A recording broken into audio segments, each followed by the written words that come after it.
Perkenalkan, kami dari kelompok 1 Praktikum Dasar-Dasar Ilmu Kimia. Kami akan melakukan mini riset tentang laju reaksi. Perkenalkan anggota kelompok kami. Nama saya Sri Mulyani Waruhu. Nama saya Tania Boru Tampu Bolon. Nama saya Ripka Triale Manurung. Saya Dribel Tampu Bolon. Saya Jupeni Silaban. Saya Selviang Raini. Saya Fitrin Enjemen Telong Banua. Saksikan video selanjutnya ya. Yang pertama, apa itu kinetika kimia dan laju reaksi? Kinetika kimia dan laju reaksi. Kinetika kimia adalah cabang ilmu kimia yang mempelajari laju reaksi kimia, yaitu seberapa cepat atau lambat reaksi kimia terjadi, serta faktor-faktor apa yang mempengaruhi kecepatan tersebut. Dan laju reaksi adalah perubahan konsentrasi reaktan atau produk dalam satuan waktu. Faktor yang mempengaruhi laju reaksi. 1. Konsentrasi. Semakin tinggi konsentrasi reaksi, semakin cepat laju reaksi. Hal ini karena semakin banyak molekul reaktan yang bertabrakan dan bereaksi. 2. Suhu. Peningkatan suhu biasanya meningkatkan laju reaksi. Hal ini karena molekul-molekul bergerak lebih cepat pada suhu yang lebih tinggi. 3. Katalis. Zat yang mempercepat reaksi kimia tanpa ikut berpartisipasi dalam reaksi. 4. Luas permukaan. Luas bidang sentuh tempat terjadinya reaksi antara dua rekatan dan berbanding lurus dengan laju reaksi. Terakhir ada tekanan. Gaya persatuan luas yang diberikan oleh molekul-molekul gas pada dinding wadah atau permukaan yang bersentuhan dengan gas. Teori tumbukan dan energi aktivasi. Teori tumbukan menyatakan bahwa reaksi kimia terjadi karena tumbukan antara molekul-molekul reaktan dengan energi yang cukup. Contohnya, reaksi antara hidrogen atau H2 dan oksigen atau O2 untuk membentuk air A2O. Energi aktivasi adalah energi minimum yang diperlukan oleh molekul reaktan untuk mengatasi hambatan energi dan membentuk produk. Contohnya, reaksi penguraian hidrogen peroksida H2O2 menjadi air H2O dan oksigen O2 memerlukan energi aktivasi untuk memulai reaksi. Persamaan Arrhenius dan mekanisme reaksi. 1. Persamaan Arrhenius sudah tertera persamaannya dan keterangannya. Kedua, mekanisme reaksi. Mekanisme reaksi adalah urutan langkah-langkah reaksi kimia yang terjadi selama reaksi berlangsung. Mekanisme reaksi juga menjelaskan bagaimana reaktan berubah menjadi produk melalui serangkaian tahapan, termasuk di dalamnya 1. Pembentukan dan penghancuran ikatan kimia, 2. Peran katalis, dan ketiga adalah pembentukan dan penghancuran spesies antara teori.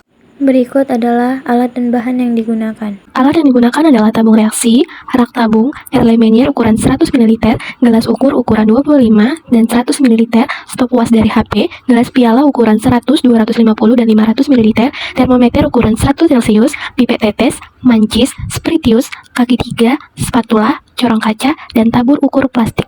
Bahan yang digunakan adalah 4 potong pita magnesium, masing-masing 50 ml HCl dengan konsentrasi 0,6, 1,0, 1,4, 1,8 m, 0,1 C2H2SO4, 6 ml H2SO4 1 m, 12 ml H2SO4 6 m, H2O 433 ml, dan KMnO4 36 ml 0,1 n. Percobaan praktikum yang dilakukan. Percobaan yang pertama yaitu orde reaksi.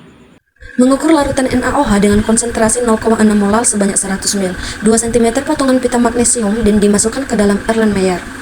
Larutan NaOH yang sudah diukur dituangkan ke dalam Erlenmeyer yang ada pita magnesium.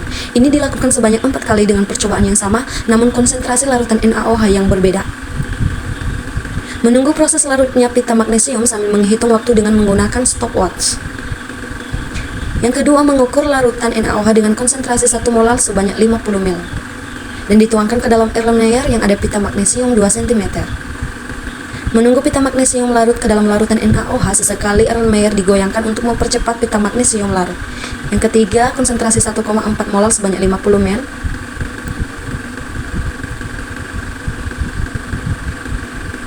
Dengan percobaan yang sama lagi dimasukkan ke dalam Erlenmeyer yang ada pita magnesium.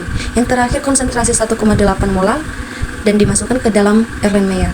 Selanjutnya percobaan pengaruh suhu terhadap laju reaksi. Ukur 8 ml asam oksalat 0,1 normal. Kemudian diisi ke dalam 6 buah tabung reaksi. Sehingga semuanya terisi sama rata. Dan kemudian di setiap tabung tersebut ditambahkan 2 ml H2SO4 6 normal. Disediakan 3 gelas piala, isi keseluruhannya dengan air. Gelas 1 dipanaskan atau dididihkan sampai dengan 80 derajat Celcius. Gelas 2 dipanaskan hingga 50 derajat Celcius. Dan gelas 3 tidak dipanaskan. Masing-masing piala tersebut dimasukkan 2 tabung reaksi. Setelah ditunggu selama 10 menit, ditambahkan 3 tetes asam sulfat 0,1 normal ke dalam setiap tabung reaksi. Lalu dicatat reaksi yang terjadi dan waktu dalam setiap tabung serta perubahan warna yang terjadi. Percobaan terakhir yaitu pengaruh katalis terhadap laju reaksi. Diukur 6 ml larutan asam oksalat, kemudian diisi larutan tersebut ke dalam 6 tabung reaksi. Pada tabung 1 dan 2 ditambahkan 2 ml H2SO4 1M. Lalu pada tabung 3 dan 4 ditambahkan 1 ml H2SO4 1M.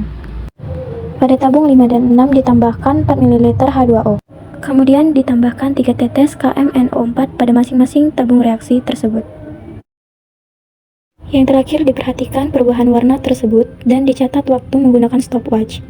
Hasil dan kesimpulan dari praktikum yang dilakukan. Hasil dari praktikum yang telah dilakukan, yang pertama, pita magnesium ditambah HCl. 50 ml HCl 1,8 molar ditambah pita magnesium. Campuran pita magnesium dan larutan HCl berwarna keruh dan pita magnesium larut dalam HCl. Terlarut semua dalam waktu 7 menit. 50 ml HCl 1 molar ditambah pita magnesium terlarut semua dalam waktu 5 menit. 50 ml HCl 1,4 molar ditambah pita magnesium terlarut semua dalam waktu 8 menit. 50 ml HCl 0,6 molar ditambah pita magnesium terlarut semua dalam waktu 35 menit. Yang kedua, C2H2O4 ditambah KMNO4 ditambah H2SO4.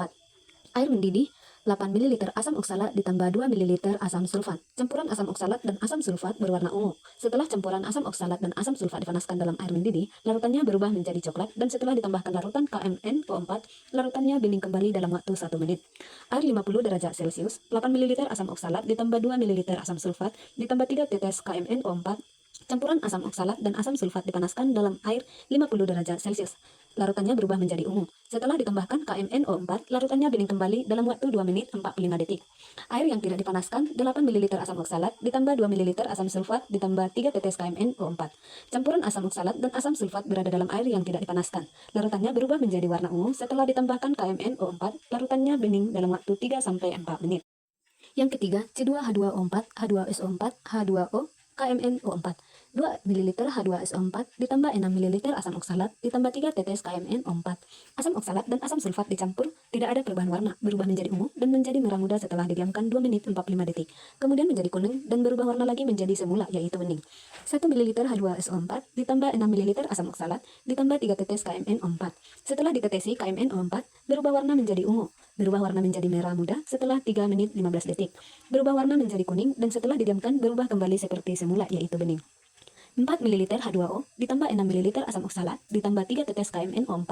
Setelah ditambahkan KMNO4, berubah menjadi ungu dan merah muda, setelah itu menjadi kuning dengan waktu 5 menit 30 detik dan didiamkan kembali menjadi warna semula, yaitu bening. Jadi, dapat disimpulkan, kinetika kimia mempelajari laju reaksi dan faktor-faktor yang mempengaruhinya. Laju reaksi menunjukkan seberapa cepat reaktan berubah menjadi produk dan dinyatakan dalam sebuah mol per liter per sekon. Persamaan laju reaksi ditentukan secara eksperimen dan bergantung pada konsentrasi reaktan serta konstanta laju reaksi. Faktor utama yang mempengaruhi laju reaksi adalah konsentrasi, suhu, luas permukaan, katalis, dan jenis zat. Teori tumbukan menjelaskan bahwa reaksi terjadi ketika partikel bertumbukan dengan energi dan orientasi yang sesuai. Selain itu, energi aktivasi berperan penting dalam menentukan apakah suatu tumbukan dapat menghasilkan reaksi. Dengan memahami kinetika kimia, kita dapat mengontrol dan mengoptimalkan proses reaksi dalam berbagai aplikasi industri, farmasi, dan lingkungan.